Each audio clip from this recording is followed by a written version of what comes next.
Hi, HRN listeners. We're celebrating our 15th anniversary, and we have a really fun campaign and an ask for you. This 15th anniversary tour is aiming to bring you closer to unique food and music experiences in some of the most exciting cities in America.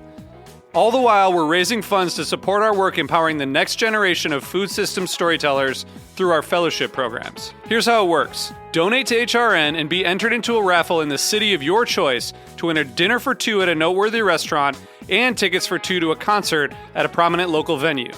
We have incredible partners in New York, Los Angeles, Philadelphia, Nashville, Las Vegas, Charleston, Asheville, and Ardmore, Pennsylvania, who have donated a meal for two and two tickets to a concert of the winner's choice. And all donations help fund our fellowship programs, where we're helping to build essential workforce readiness skills and food system storytelling skills. Check out heritageradionetwork.org/15 to donate and enter to win today. That's heritageradionetwork.org/15. Thank you.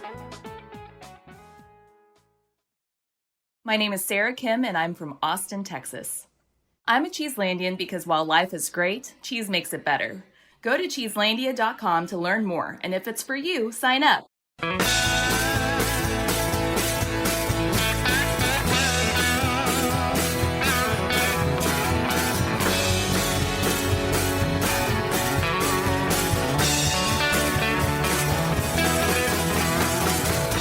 Hey, welcome to Beer Sessions Radio on the Heritage Radio Network. It's January 19th, 2021, and I can't believe it's 2021. We're recording remotely still.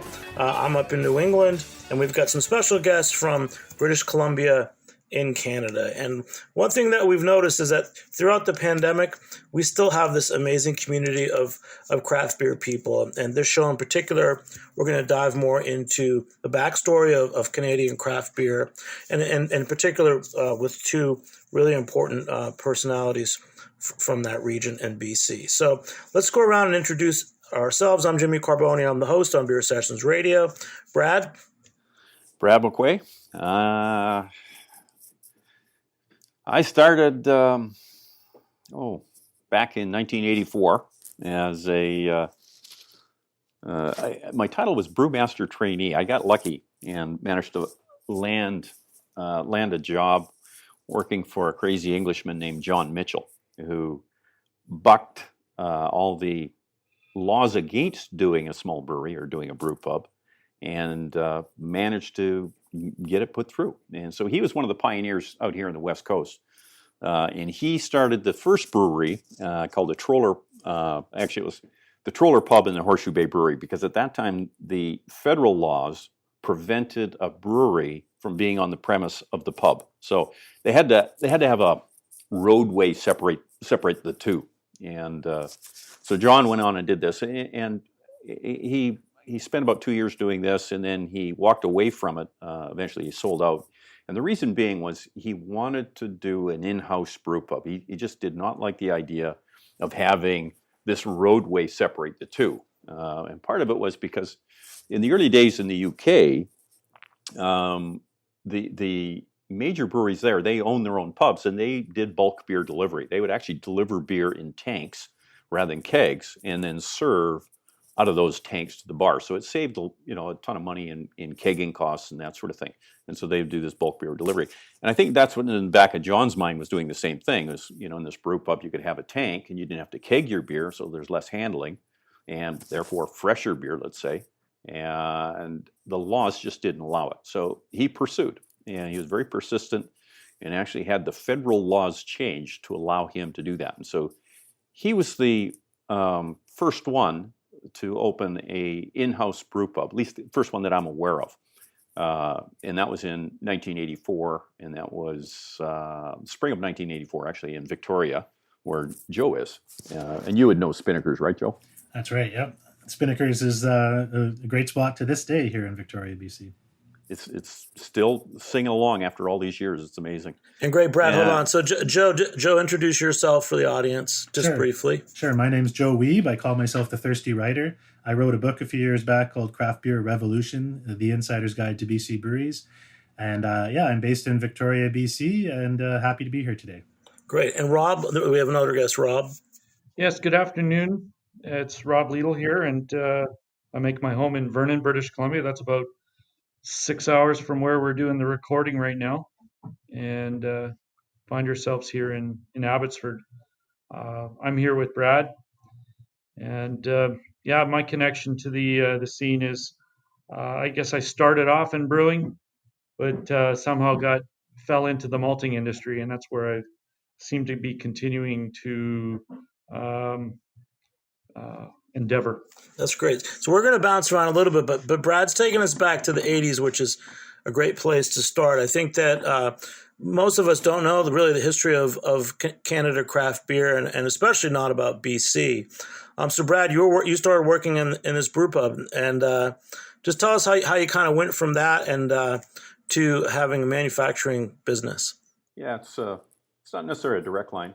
I'll go back a little bit further, Jimmy, because you have to ask the question. Okay, why?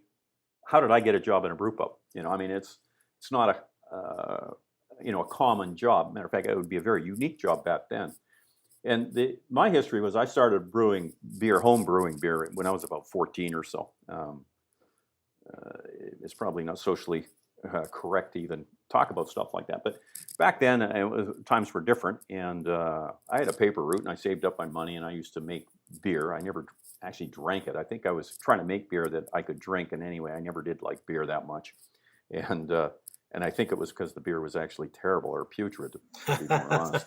And I remember making a batch one time, and my parents had gone away on a holiday, and my grandmother was left to look after us. And I have two older sisters, and so my grandmother actually didn't live in the house, but she did show up every day. And my parents had an ensuite to their bedroom, and so what I did is I had my 5-gallon fermenter. It was just a open top plastic pail that I put a plastic sheet over, and I had it fermenting in her tub. Anyway, she found this and she dumped it out. And and you have to understand, they were very religious. I mean, my grandfather was a pastor of a church and that sort of thing, and so I was kind of doing the devil's business in their eyes. But anyway, I actually made beer to the point where it was somewhat drinkable, and I never liked it that much, but I was an entrepreneur, so I actually packaged it in champagne bottles, or sparkling wine type bottles, and I would sell it to the kids in grade 10 for 50 cents a bottle. So I was entrepreneurial at a very young age. But that's where my interest in beer and you say brewing science or fermentation science started. And I eventually ended up going to university, but mostly studying pre-med stuff, because I worked as a paramedic for a while, and that got me interested. But it turns out that the science that I was learning, the biochemistry, microbiology, is, right up brewing alley. I mean, it was fantastic having that kind of education. So when I got into brewing, everything started to make sense to me. As a matter of fact, it was way more interesting than the pre-med stuff.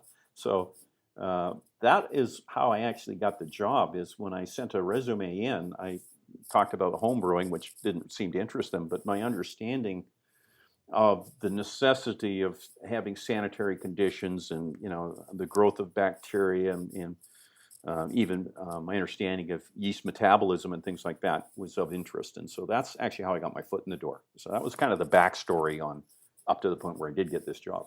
Brad, since we're talking about like technology and manufacturing a little bit, what systems were in use then?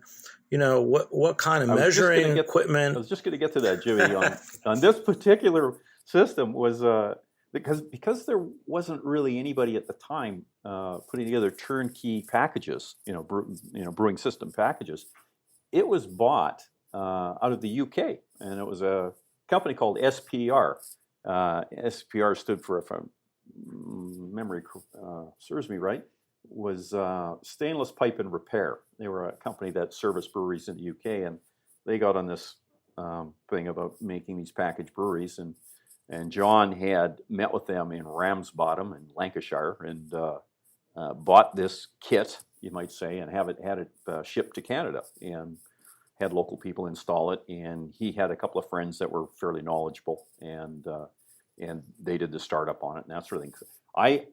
I didn't start at Spinnaker's on opening day. I started 3 or 4 months after, I think it was, they had started. So I wasn't there for the opening, but that's where that system came from. I think Shortly after I got involved in this, I became aware of others that were in the industry, and JV Northwest out of Portland, Oregon, um, came onto the scene late in the 80s there. I started recognizing them, and we used to see a lot of their stuff, into California and things like that in those early days.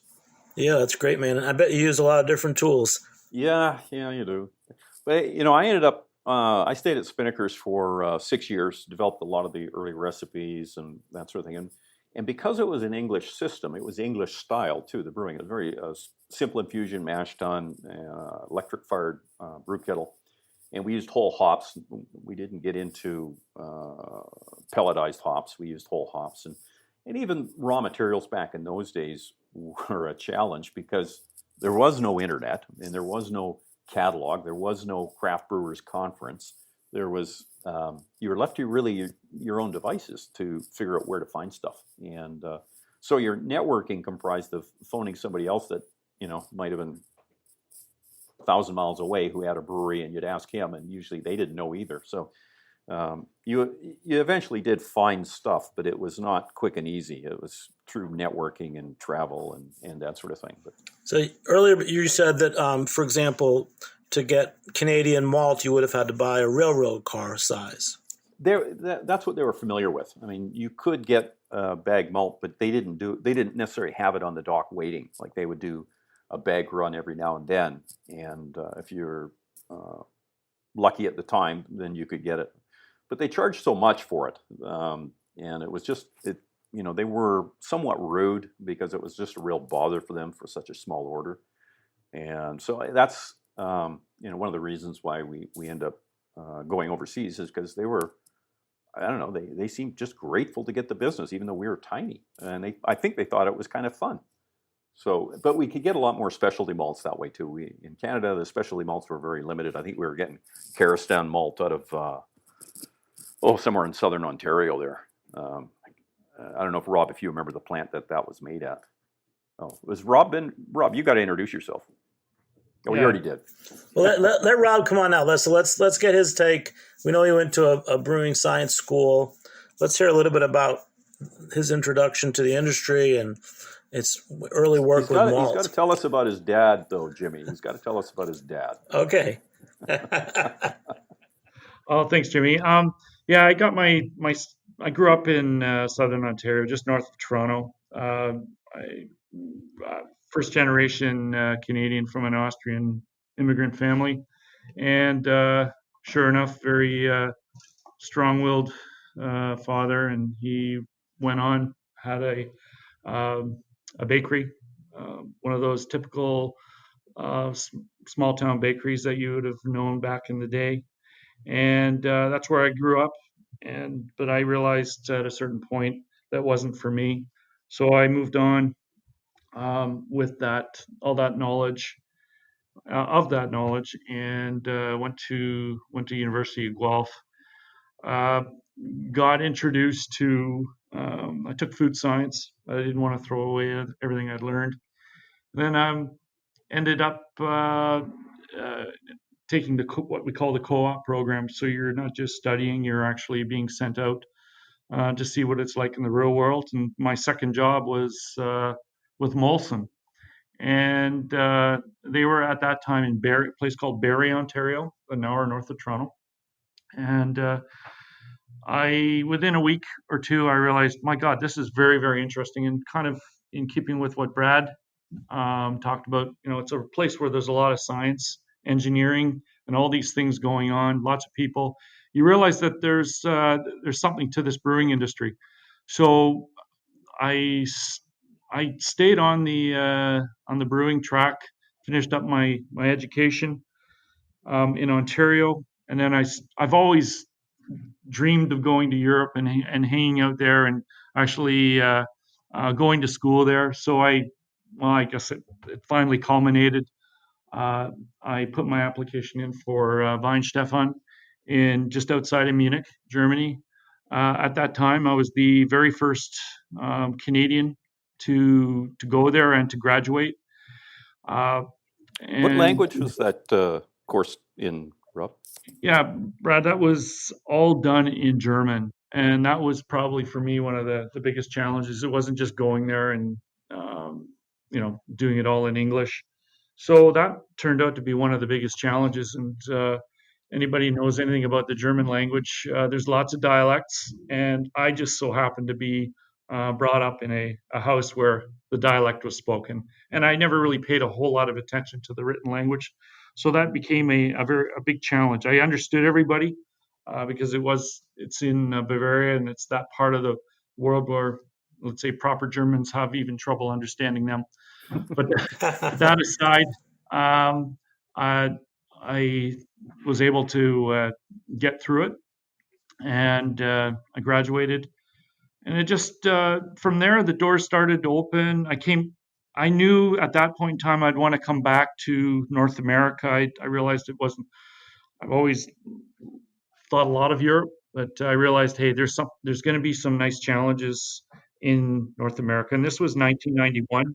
I came back to Canada after graduating, hung out at home, and I guess within 2 weeks I got pretty antsy. And my grandfather had also immigrated to North America, like post World War II, and he made his home in Southern California. So I said, "Oh heck, I'm going to go down to Southern California." So I hopped in a car, and then drove down on my own. And this is where Brad comes into the picture. I stopped in for a week at a friend's place in Denver, Colorado, and I was lying on his couch, and there's a phone call that went to a fellow by the name of Eric Warner, also very well known in the U.S. brewing industry. He's been around for a while, one of the pioneers. And Brad and Eric had a relationship back then. And there's this call. Hey, Eric, do you know of anybody that's interested in running a malt house in British Columbia? And well, from a Canadian perspective, when you hear about BC and you're in what we call the Midwest of Canada, my eyes lit up, and I certainly had an appreciation for the European Alps and all that. So I said, "Oh boy, I think things are falling into place." So there I was. I continued my journey down to LA. Initially, I thought, okay, I'm just going to have to backtrack back to the Toronto area. Well, that didn't even happen. I'd just kept driving straight up the coast, and I ended up in this city called Victoria. My sister was there at the time, and next thing you know, I was being interviewed by this guy by the name of Brad McQuay, and so he was my first interviewer. Well, it was kind of comical in some ways because Rob had tentatively, and you can correct me, Rob, because I don't know if you had accepted the job in Biggar, Saskatchewan, but I think that was one of your choices. You had Biggar, Saskatchewan, or you had British Columbia. And Yeah, if anybody knows anything about Saskatchewan, it's you need a very good set of binoculars and lots of patience because takes 2 days for your dog to want to run away. It's that flat and that far. And I knew Rob.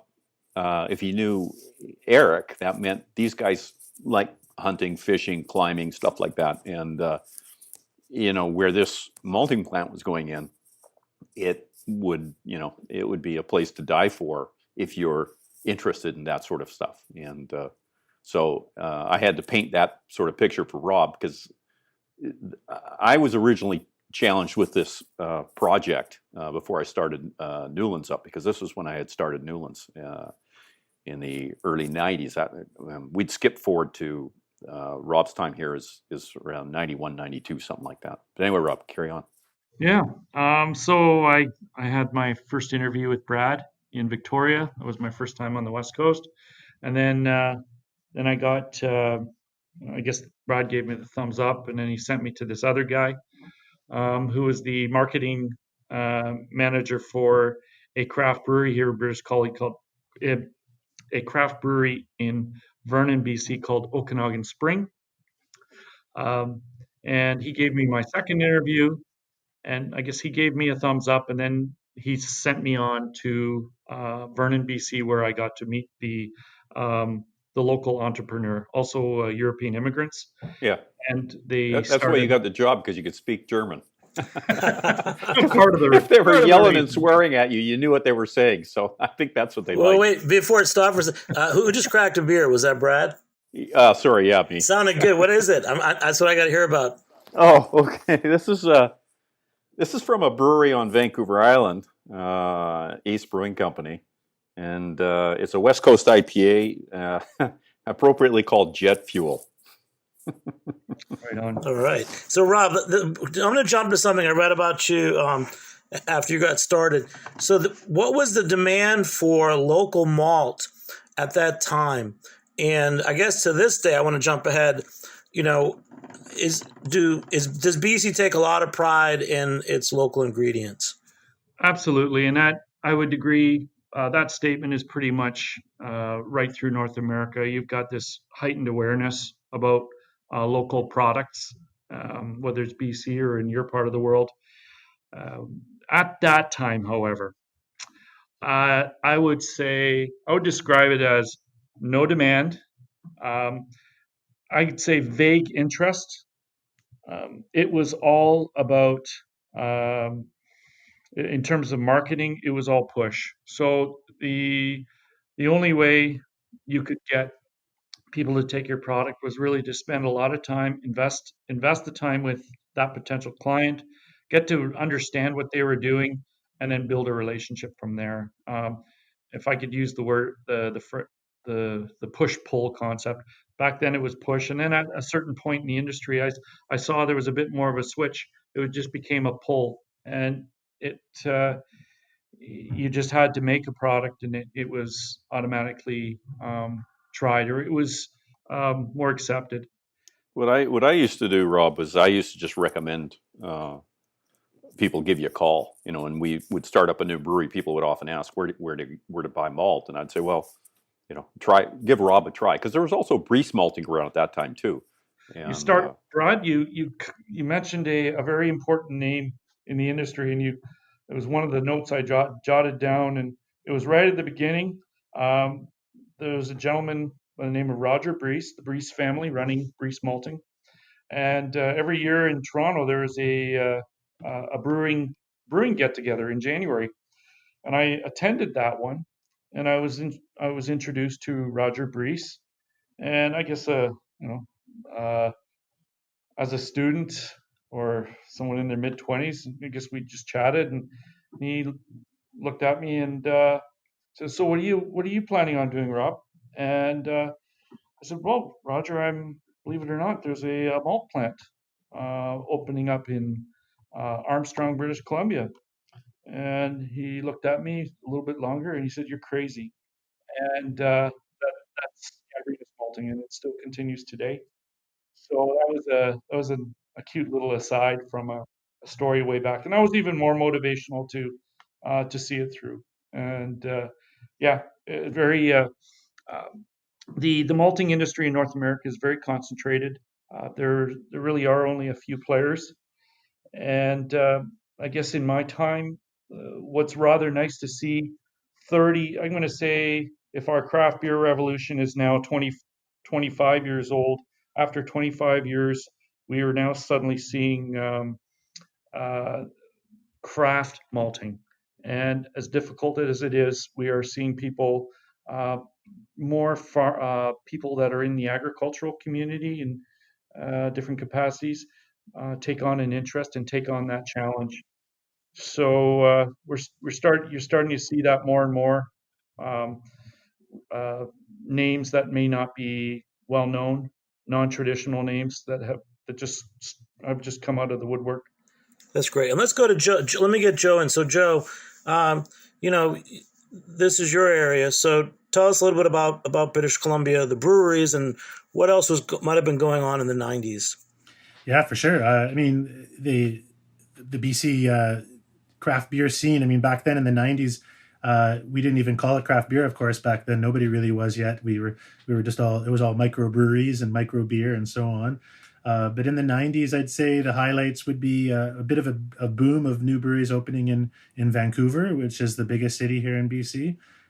Continued growth in Victoria and in various other places around BC, spreading the gospel of micro beer. But it was just this kind of growing awareness and growing, build up of interest in the community, and until things finally kind of reached a head and exploded, probably about 10 years ago, and started to really go from there.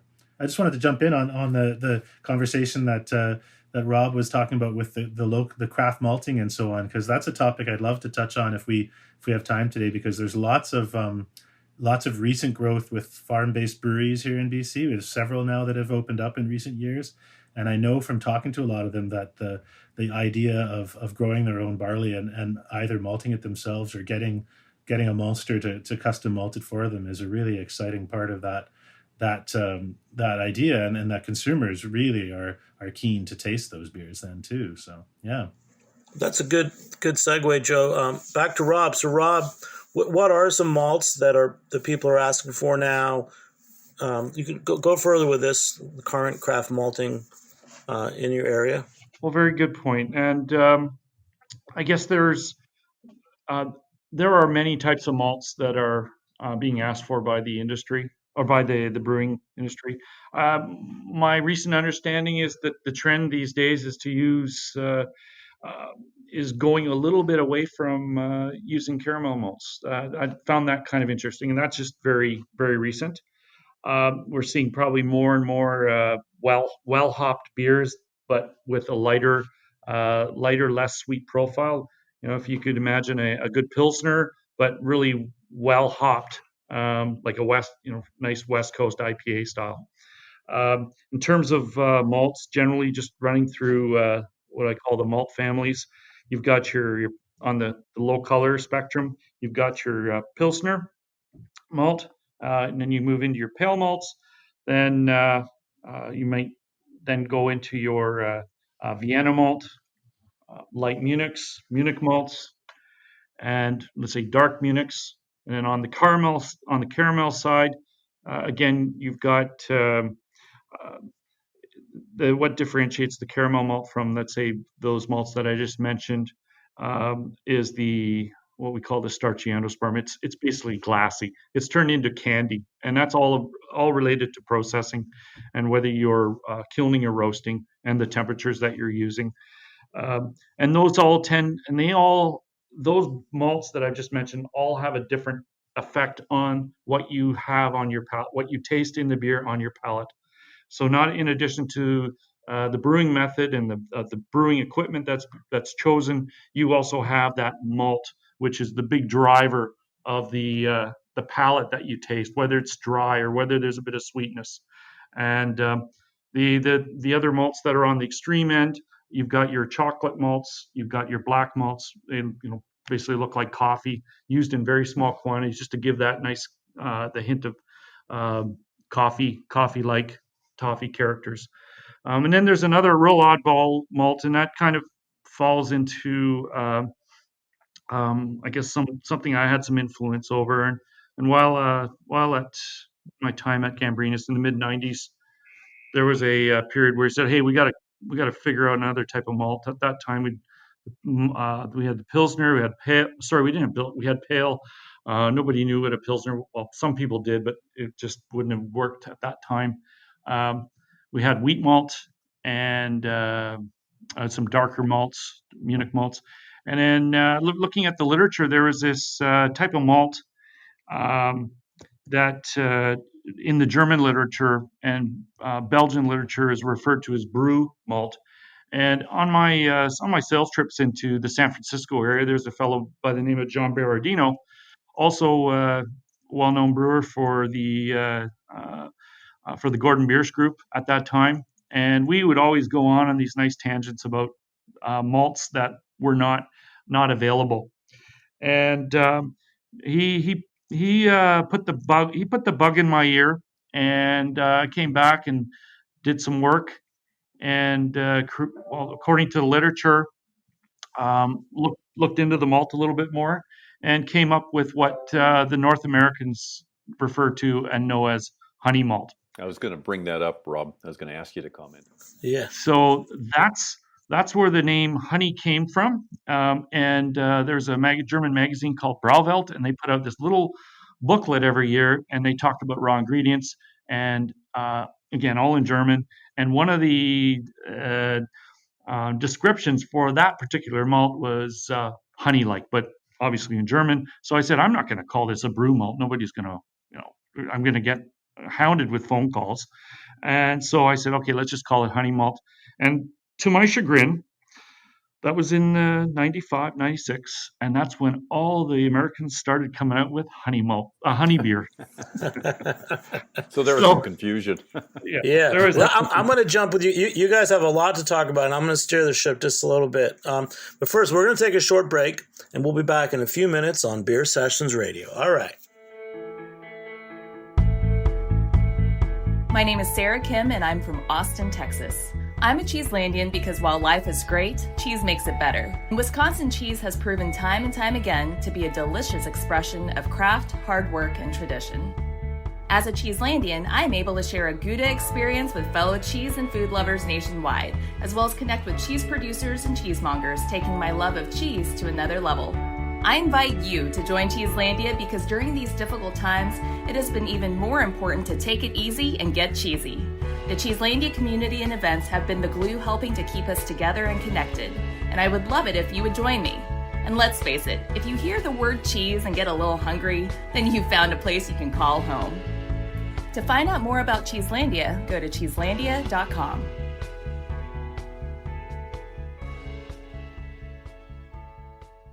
Welcome back to Beer Sessions Radio on Heritage Radio Network. Become a member and support us at heritageradionetwork.org. So it's 2021, and we're talking about British Columbia craft beer with Rob Liedl, Brad McQuee, and Joe Wiebe. Brad, did I pronounce your name properly? Close. Say it again for me. Come on. It's McQuay. So what I'm getting to is you're a big story. I mean, honestly, you're part of the Koenig Brewing Systems, and you guys reached out to put the show together. And I'm getting schooled right now on British Columbia. I've never been to that part of the Northwest. You got a long background in craft beer. When did you start your manufacturing business? And then we're going to weigh in on how important that was to the development of craft beer. And it seems like you had your hands in making a lot of things happen because you were making the equipment. Yeah, well, part of it was I started as a brewer. So I was brewing and involved intimately on the beer side of things. I was never a manufacturer. My background was biochemistry and microbiology, not welding. And but it was in those days though that there just, like I said, there was a company out of Portland that was making equipment, and there was a few others, but a lot of it looked like it was designed by, maybe engineers or fabricators or something, not really built by anybody that brewed beer. And so that's how I got into it, actually. I got into the fabrication side because I wanted equipment that I would work on. And so that's what I got into. And the other part of it was I did a lot of training. In the early days when we sold a system, it always came with training because hardly anybody knew how to, really run a commercial sized brewery. And so I used to follow breweries out. So we would ship out breweries, and there was one stretch, and this was in the early 90s. And I should back up. This is, I started Newlands in February 1990. And Newland Systems was my company that built breweries and provided consulting services and did a bunch of things. But anyway, when we'd ship a brewery out, normally I would follow that brewery and be involved in the installation. Then it was the training and the commissioning of that brew house, and also help them source out, as I said previously, the raw materials, whether it was malt. In other words, I would suggest they get a hold of Rob for malt, and maybe they would buy from him, maybe they wouldn't. But even yeast, something as simple as yeast was very difficult to get at the time. There was a couple of companies that started up with Y Yeast and then White Labs, and then it became a little easier to get yeast. But in the early days, I used to bring what's called a lyophilized ampule from the UK, from a place called NCYC, which is the National Collection of Yeast Cultures. And I would aseptically break that open, and there's maybe a gram of a freeze-dried yeast in there, and then I would culture that up in my little lab and to pitching quantities, and that's really how we got our yeast. And today, you just open up a catalog and you order it. You just tell them how much, and they send it to you. But we couldn't do it back in those days. Yeah, well, you guys are pioneers, and I think that's important to keep going through these stories. So you open up Newland, and how many breweries were you working for, or building systems the first few years? And what was it? Was there a typical size, or was everything custom? Yeah, it wasn't so custom, and the reason why it wasn't so custom back in those days is because people weren't knowledgeable. They basically each of the manufacturers, because the number of manufacturers really grew throughout the 90s. In 1990, let's say there might have been 3, and by 92 there was 6. By 94 there might have been 24 companies that were all saying they build brewing equipment, and each one had their own kind of design on it, but the dollar figures were small. People didn't have big budgets in those days, or most people didn't. The odd one would have a big budget, but most of those budgets were pretty small. And I'm talking, a brewing system in the neighborhood of, say, 150 to 200,000, all in, all inclusive. And that was kind of the norm back in those days. But we would do, everything accelerated. In the early 90s, from 91 to 95. 95, we were pushing out about 4 brew houses a month. So 4 breweries a month is what we were delivering in 95. And there was a lot of these, there was a big growth back in those days. And, and I was actively involved, not just in manufacturing, but in the brewing industry as well. Like behind me, we're not on video, but behind me, I've got a small poster that I've got framed, and it was from 1993 Great American Beer Festival, and all the judges for that event signed this poster, and I'm one of the judges.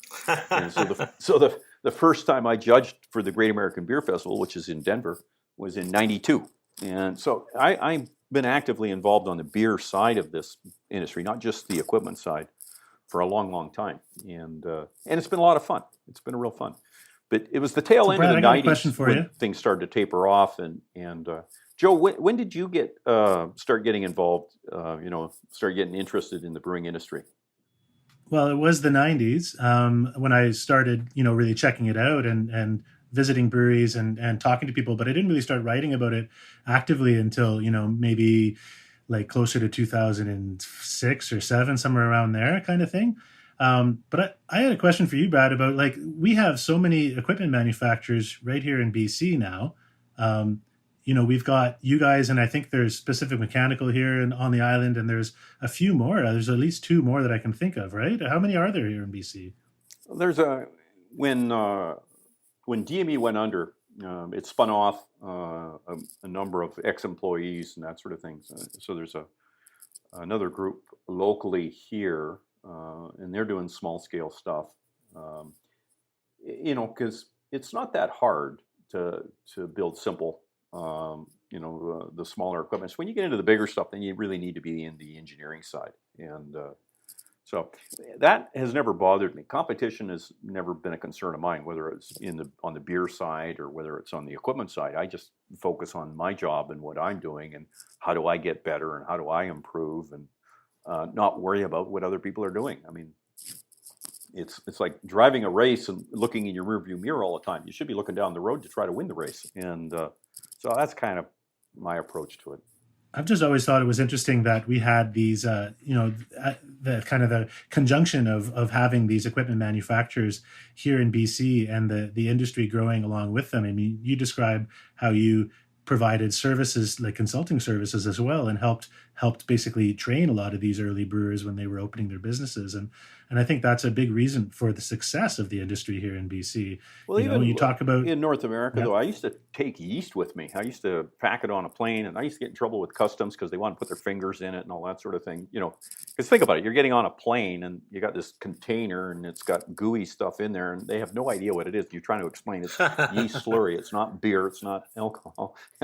And no, honest, it's not going to blow up, And prior to 9/11, you could do that, but after that, of course, that everything changed. But you know, it, I trained probably over 1,000 brewers over the years, because a lot of times it was more than one person when I'm dealing with. Sometimes it was 3 or 4 people that you're working with. And what I mean training is training them on the equipment. I'm not there for months on end to fully train these people out. I'm showing them, the basics of brewing and that sort of thing. And the rest of it they would pick up as time.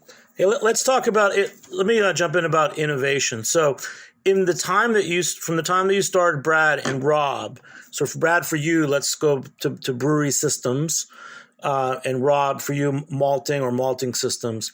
What was the biggest change that happened? Not just the scale, but was there a specific technological change or something that really marks the difference between, let's say, now and the 90s? Well, there's a number of things. Let me deal with just the early 90s, the technological differences. And I'm comparing what we did with others more than anything else. Most of the systems were fairly simple, and Rob can attest to this, but most of them were also direct fired. Direct fired means they had a flame underneath a pot. In other words, your brew kettle was flame fired. And from the very beginning, I never liked it. I always went with steam, and we dabbled a little bit in direct fired, but never liked them, and they were never very efficient and things like that. And so we standardized on steam-fired systems and have always done that. And so that doesn't equate to your question about innovation of today.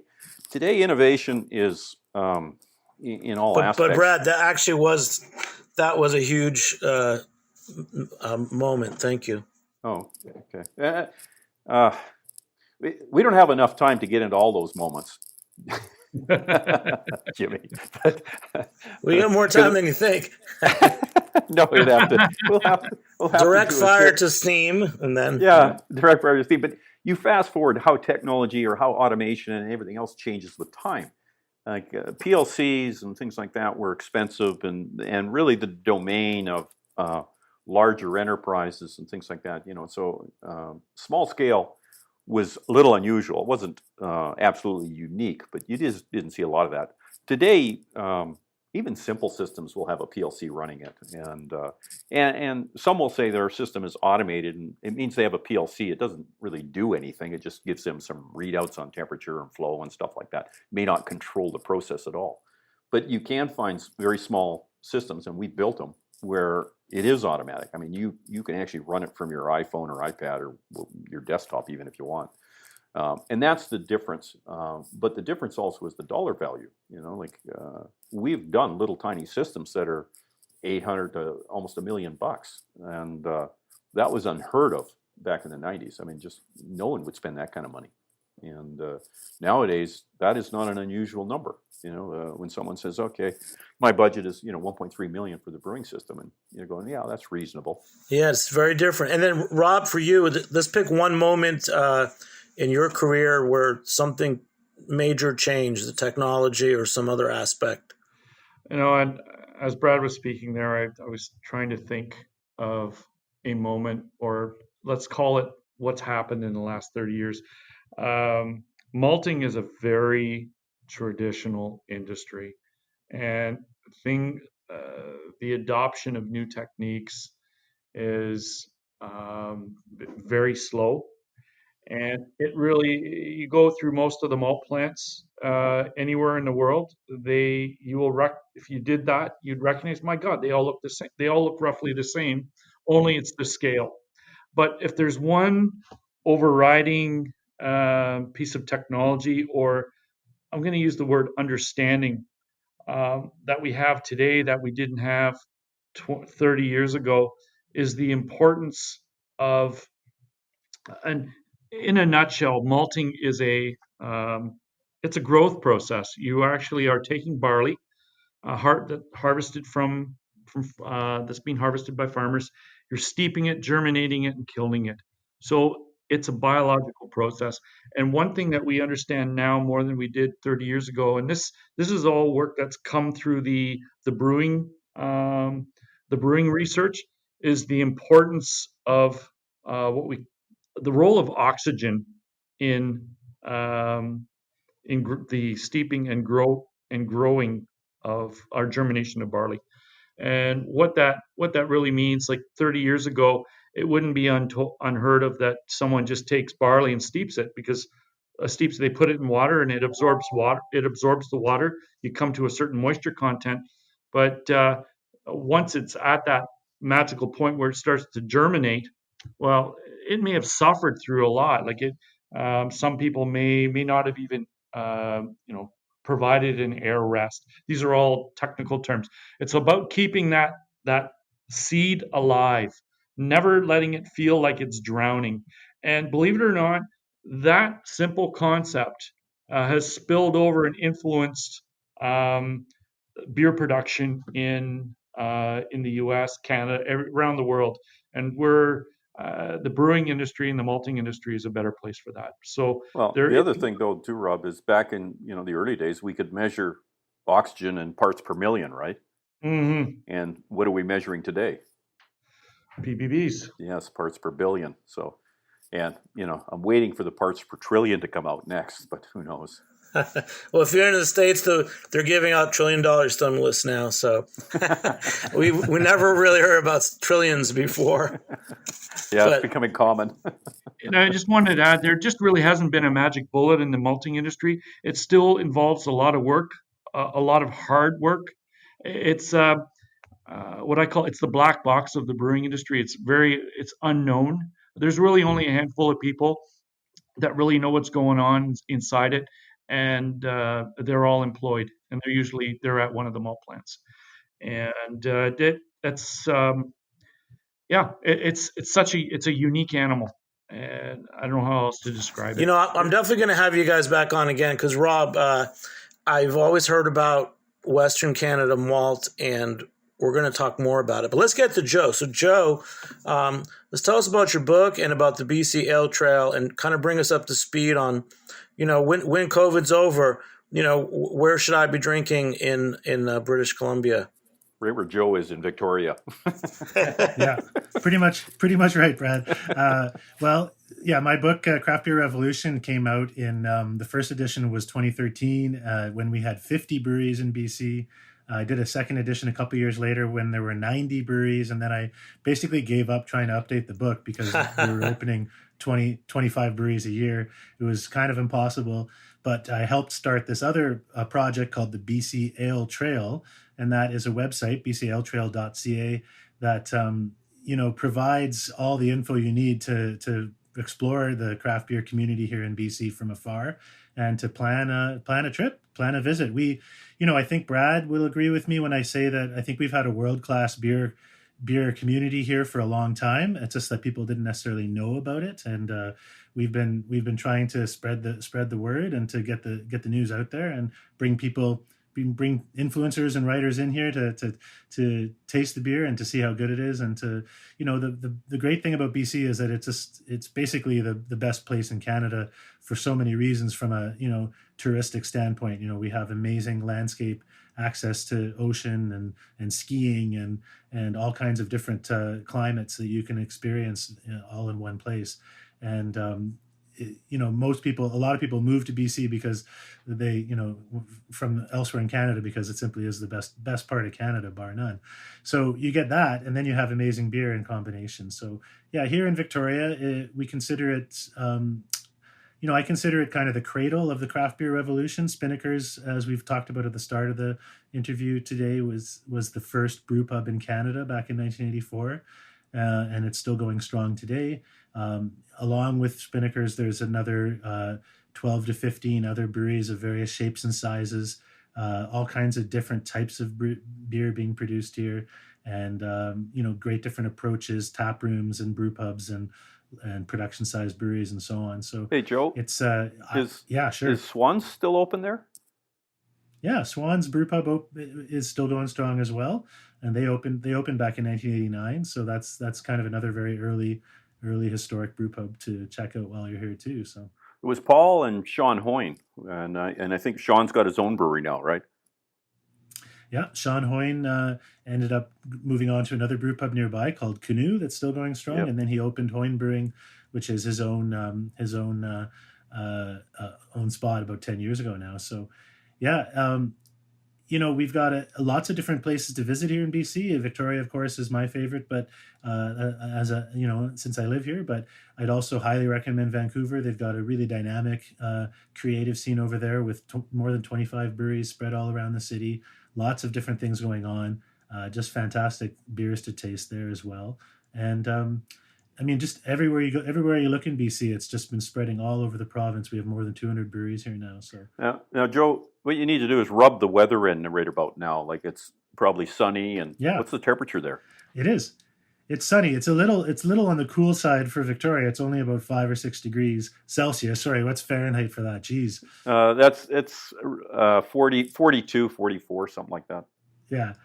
So it's not, but it doesn't get much colder than this here in Victoria. And certainly, just a couple of days ago, I was out on my bike and I was wearing my long pants, but I was thinking, I should just be wearing shorts. I'm too hot. So that'll tell you something. Mid-January. And Joe, you're known on Instagram as @ThirstyWriter, and I'm going to keep following you. Definitely got a lot going on. So Brad, just to bring our listeners up to speed, some know about you. Some know that you at some point you sold your Newland systems, and that business ended up closing after you sold it, and you've come back. So what's it like coming back? I'm sure the industry welcomed you. You've been such a hero for so many years. Well, when I sold it, Jimmy, when I sold the business, I was thinking that the business had grown really too big for me. I view myself as a hands-on type guy. And so when you have multiple locations and hundreds of employees and that sort of thing, it was getting a little big. And I probably didn't believe in myself to run it. And so I thought, well, here's an opportunity to continue the business by selling it and providing opportunity for those that worked for me. And unfortunately, it just did not work out that way. And so during that time frame, it was about a 2-year sabbatical, you might say, I took from the industry. And that's when I realized I missed the manufacturing side. I missed doing the startups because even though I was the owner of the business, I still would do probably half a dozen startups a year. So I would go out and show up at the tail end of an install and work with the installation team to finish that off, and then do the commissioning and then do the training.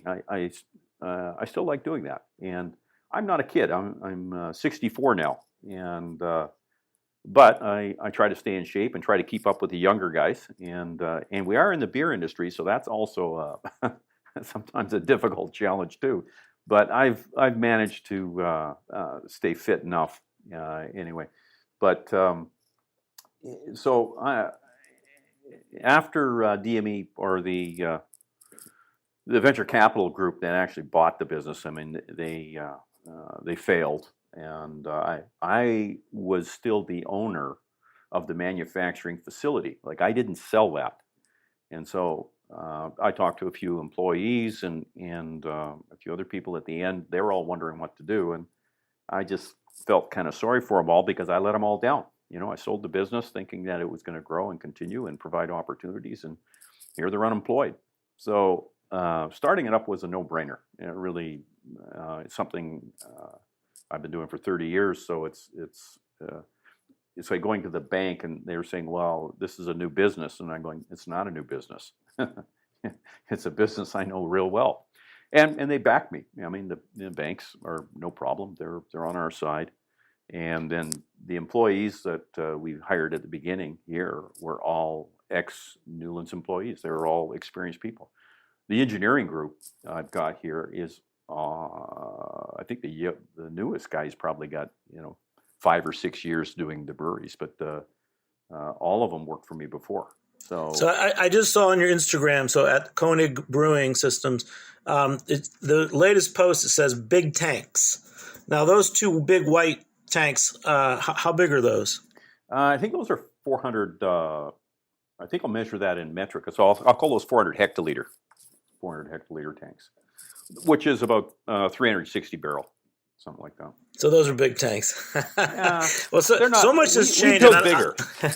I'm not going to cut you off, but let's just wrap it up. So, Okay. we're in COVID. A lot of things have changed. A lot of people have pivoted. If each of you can just say one thing about your area of expertise, what you can predict, and maybe in a positive predictions for 2021 and beyond. Let's take Joe first. Sure, thanks. Yeah, I've been following and checking in with breweries all over the province all throughout the COVID times, because I've been really worried that some of them would end up having to shut their businesses down, and so it's been really gratifying in a lot of ways to see them pivot and to see them respond. Of course, a lot of them have had to lay off some of their workforce, but they're all hoping to come back stronger. And the message I keep hearing repeated is that it's giving them an opportunity to assess their business model and to recognize parts of their business that maybe they weren't doing as well as they could. And whether that's packaging, a lot of breweries weren't bothering to package or were doing it on a very limited basis because they were relying solely on their tasting rooms.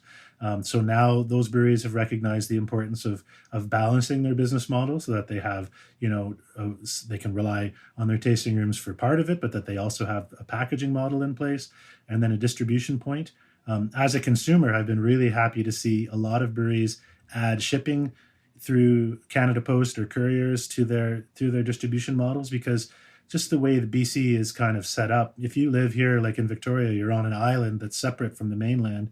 And it means that a lot of the smaller breweries don't bother to distribute their beer here because of additional costs of getting it over here on the ferries and so on. So if I want to taste beer from a really cool brewery that doesn't normally distribute here, and I'm landlocked here on the island because of COVID, I'm kind of hooped. But, luckily some of them are starting to ship through Canada Post, as I mentioned, and so on. And it gives me the opportunity to occasionally put it on order for something special. So, that's great. Yeah, so I think that's what I'm most excited about, is just to see them all as they come out of COVID, to see them all adjust their models and really fine tune what they're doing so that they can really do the best they can. And great. And Rob, for you, World of Malt in 2021? Well, I know that the malting industry as a whole has taken a hit, i.e., whatever happened to beer consumption has a very direct effect on the amount of barley being used, and i.e., the amount of barley being processed into malted product.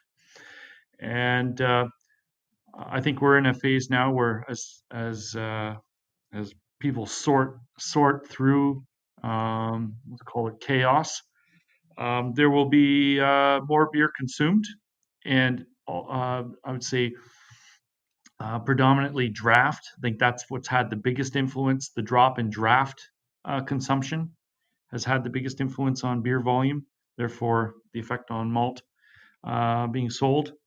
But I have a feeling that's all going to change. And if history is anything, history is something to look at and learn from. I understand there was a pandemic 100 years ago. It was just after the First World War. Also really bad, Spanish flu. And people got, our societies got through that. And then all of a sudden there was a thing called the Roaring 20s. You're like me, Rob. I'm positive and an optimist, and I'm right there with you. And Brad, let's close it out. And again, tell me your beers. I know you had the Ace, Rob, and Joe. Before we go, just quickly mention any beer that you're drinking. But Brad, Blue Buck. I'm drinking Blue Buck because it's one of the only vertically integrated breweries in North America. It's a craft brewery located right in Joe's neighborhood. They built a malt plant. Not only do they make beer, they make malt. And there's only one other one in Western Canada, just outside of Calgary, called Origin. I had to put a plug in for them. All right, Blue Buck. Joe, what are you drinking? I found... Well, I'm not drinking anything right at the moment, actually, because I was in the middle of my workday. But let me think. What do I want to have? There's a great local brewery called Category 12 that I'm a big fan of, and they've got a really nice Imperial Hazy IPA called High Frequency that I've been enjoying a lot lately. So that's what I'll reach for later, for sure. That's great. So, Brad, let's close it out. So, all right. It's your show. You're the man, and I appreciate you guys coming on. Well, everything looks rosy. Let's put it that way. Even though the COVID is not over yet, vaccine is slowly making its way out to the population. People are anticipating the end. Wrong or rightly, I don't have a crystal ball, but we've become accustomed to the situation we're in right now, and we're seeing expansion. We're seeing orders being placed on a regular basis. We're busy. We're looking at adding a second shift here, and that was not something that was happening a year ago.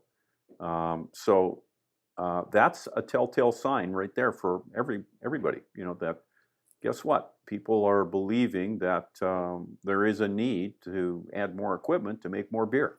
So I think people are anticipating a very good summer. Wow, you guys just picked me up. That's what I think too. So thank you guys so much. I'm sure we'll get to talk again. Joe, I think you're going to need to do a long form book with Brad and get all of his particularly interesting moments from his career. Agreed. I'll just let him talk, and I'll type it. He's just a great storyteller. Yeah, we could keep going. So thank you so much. Big thanks, Rob, Brad, and Joe for joining me on Heritage Radio Network. Big thanks to our engineer, Armin, and intern, Caroline Fox. I'm Jimmy Carboni. Thanks for listening. We'll catch you next time on Beer Sessions Radio. All right, guys. Woo! Beer Sessions Radio is powered by Simulcast. Thanks for listening to Heritage Radio Network. Food radio supported by you. For our freshest content, subscribe to our newsletter. Enter your email at the bottom of our website, heritageradionetwork.org. Connect with us on Instagram and Twitter at heritage_radio. You can also find us at facebook.com/Heritage Radio Network. Heritage Radio Network is a nonprofit organization driving conversations to make the world a better, fairer, more delicious place.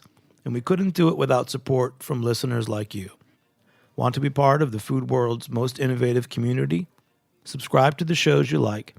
Tell your friends, and please join the HRN family by becoming a member.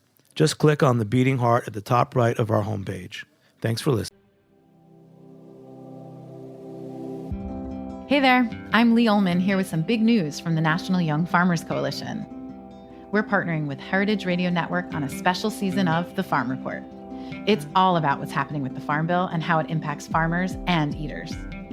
I am growing diversified vegetables on land that's been in our family for 150 years. And so with the pandemic, gentrification, property values going up, we had to sell the land and we lost it. Join us as we uncover the untold stories behind this massive piece of legislation that shapes how we grow our food, what we eat, and so much more. The problems we have had, those are things that come from earlier Farm Bill and USDA policy, right? Like Earl Butts, get big or get out. It's my responsibility to know not only what I'm eating, but then like how that all came to be. And realize wow, this piece of legislation, all this money, it's technically something that I support as a taxpayer. While Congress debates the next Farm Bill, this is not just an invitation to listen. It's a call to action. Be part of the conversation. Subscribe to the Farm Report on Heritage Radio Network, wherever you listen to podcasts.